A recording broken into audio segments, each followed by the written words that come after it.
우리는 공부를 열심히 하냐에 대한 척도로 하루에 몇 시간 공부했는지를 물어봅니다. 6시간 공부하면 못한 거고 12시간 공부하면 잘한 걸까요? 사실 내가 공부한 시간보다 훨씬 더 중요한 두 가지가 있습니다. 내가 흘려보낸 시간, 공부한 양, 이 두 가지가 공부한 시간보다 훨씬 중요합니다. 그 이유에 대해 설명드리겠습니다.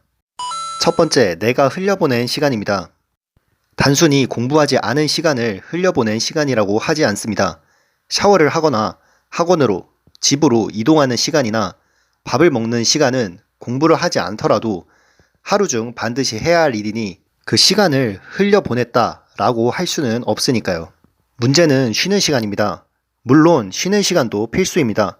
쉬지 않고 계속 공부하기보다는 집중력이 풀릴 때쯤 잠시 화장실을 가거나 물 한 잔을 마시고 바깥 공기를 쐬다가 다시 자리에 앉아 공부를 하는 것이 훨씬 효율적이고 효과적입니다. 더 엄밀히 이야기하자면 불필요하게 늘어난 쉬는 시간, 흘려보내는 시간을 체크하라입니다. 내가 흘려보내는 시간들을 체크하면 내가 불필요하게 쉬는 시간이 어느 정도구나를 객관화해서 볼 수 있습니다. 자신이 쓸데없이 흘려보내는 시간을 체크하기 위해서는 5가지를 체크하면 됩니다. 만나는 사람, 특정 시간, 장소, 감정, 직전의 한 행동입니다. 첫 번째, 어떤 사람을 만날 때 불필요하게 쉬는 시간이 길어지는가?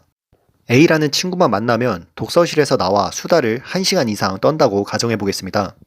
첫 번째 해결책은 친구와 떠드는 시간을 정하고 그 외의 시간에는 떠들지 않는 것입니다. 저는 개인적으로 집에 가는 길에 수다 떠는 것을 추천드립니다. 두 번째 해결책은 친구가 제어 불가능한 아이라면 혼자 공부한다고 선언하고 그 친구를 만나지 않는 것입니다. 두 번째, 특정 시간대에 불필요하게 흘려보내는 시간이 있는가?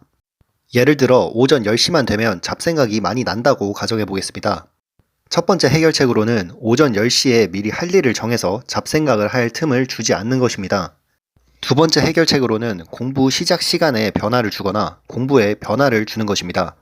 예를 들어 공부 시작을 9시에 했다면 8시 반에 시작을 한다던가 특정 시간에 공부하는 과목을 바꾸는 등 공부에 변화를 주는 것입니다.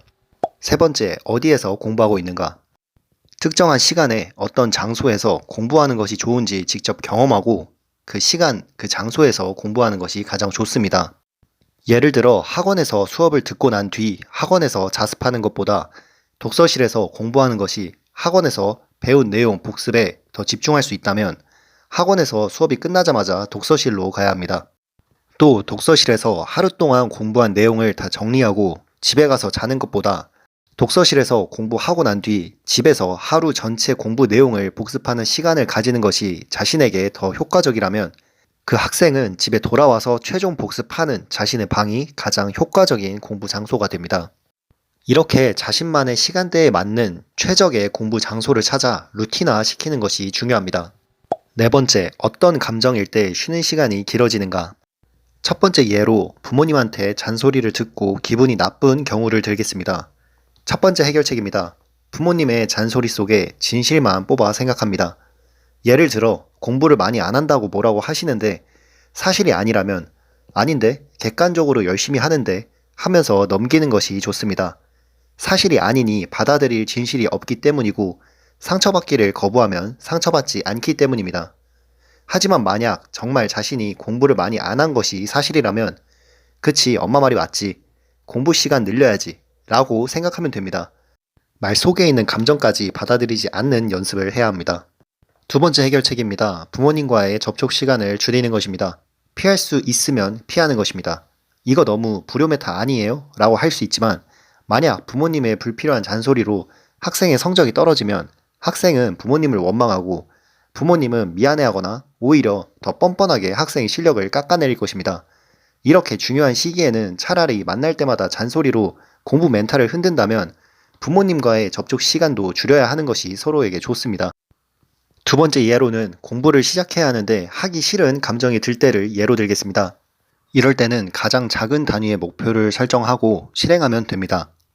한창 보디빌딩 대회를 준비할 때 적어도 헬스장에서 4시간 이상 운동을 했어야 했습니다. 하지만 헬스장에 가서 4시간 운동해야지 라는 생각을 하고 운동을 하기보다 일단 헬스장 앞까지만 가야지 라는 생각을 가지고 보디빌딩 대회를 준비했습니다. 일단 헬스장 앞에 가니 정말 컨디션이 좋지 않은 단 한 번을 제외하고 자연스럽게 운동을 시작할 수 있었습니다. 공부도 마찬가지입니다. 오늘 하루도 10시간 이상은 공부해야 하는구나 라는 생각을 가지면 10시간어치 부담감을 공부를 시작하기도 전에 느껴버리게 됩니다. 그러니까 공부를 하기 싫은 것입니다.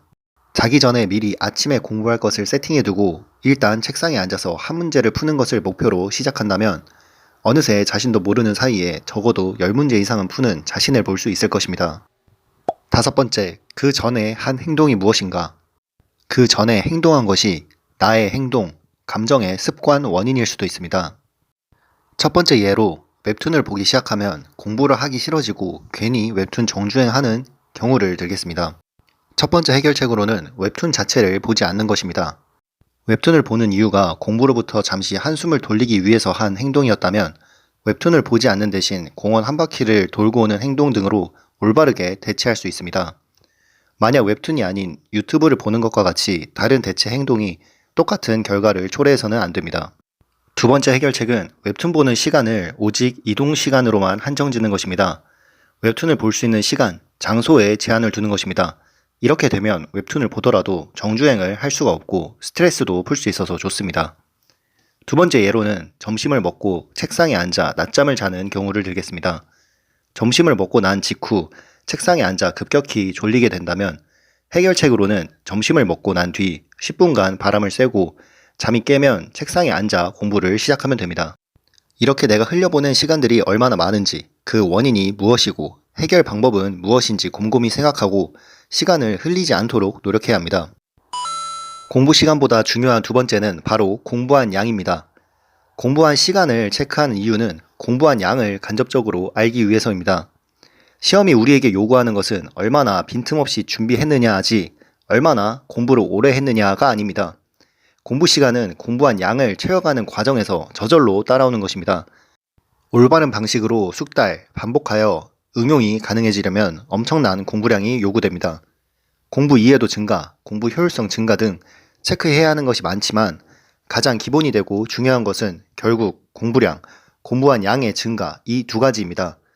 현재 자신의 공부량이 어느 정도인지 전과 비교해서 얼마나 공부량이 늘었는지를 체크해 봅시다. 수학 30번을 풀기 위해서는 수학 30번을 풀지 못하더라도 30분 동안 고민하는 것이 수학 3점 유형만 10시간 풀고 고치는 것보다 효율적이고 효과적입니다.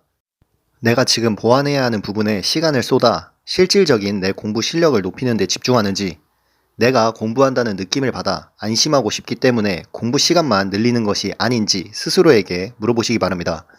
오늘도 스스로를 위해 공부하느라 수고하셨습니다. 안녕.